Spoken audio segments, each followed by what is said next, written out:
entamé une opération de déguerpissement des mendiants dont le nombre a curieusement augmenté de façon exponentielle dans la rue et avenues de la commune ces dernières semaines. Une opération qui vise, selon le conseil municipal, à lutter contre l'insécurité et le désordre sur les principales artères de la ville. Les précisions de Pierre Dipomela. Trècheville, avenue 8, il est 23 h. Les mendiants qui campent ici sont surpris par la descente des services techniques de la mairie, appuyés par les forces de l'ordre. Ces mendiants font la cuisine et prennent leur douche en bordure de route.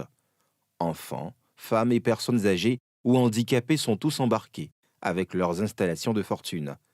L'opération se poursuit à la rue 12.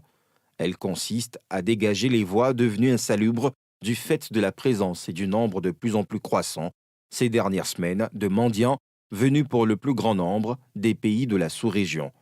Plus de 250 d'entre eux sont conduits au 2e arrondissement. Ça fait un peu pitié, mais il y avait un moment, c'était pas comme ça, mais il y a eu un moment, maintenant ils sont beaucoup, parce qu'on sent qu'ils sont quittés quelque part. Avant, c'était pas comme ça, parce qu'on a dit Côte d'Ivoire encore, c'est un pays d'accueil, un pays de tolérance, parce qu'ils n'ont jamais fait comme ça les gens, mais si on a vu ça, c'est en train de dépasser. Soit on fait un rapatriement dans les pays d'origine, soit on trouve un endroit pour les insérer. Le 6e adjoint au maire en charge de cette opération indique que l'opération de déguerpissement des mendiants vise à protéger les mendiants eux-mêmes. La population était envahie par les sans domicile fixe et ces personnes-là ont transformé nos rues de Trècheville en dortoirs, en dépotoirs. Et il était de notre devoir de prendre nos responsabilités.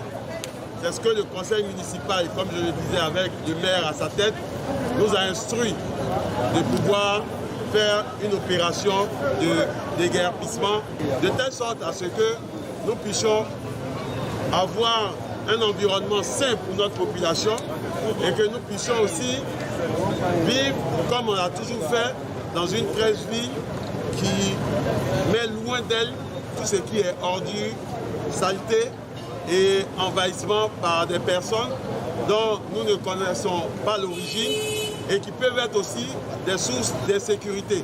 Après cette vaste opération, le maire Moloko veut s'assurer un suivi constant et soutenu pour éviter une recolonisation.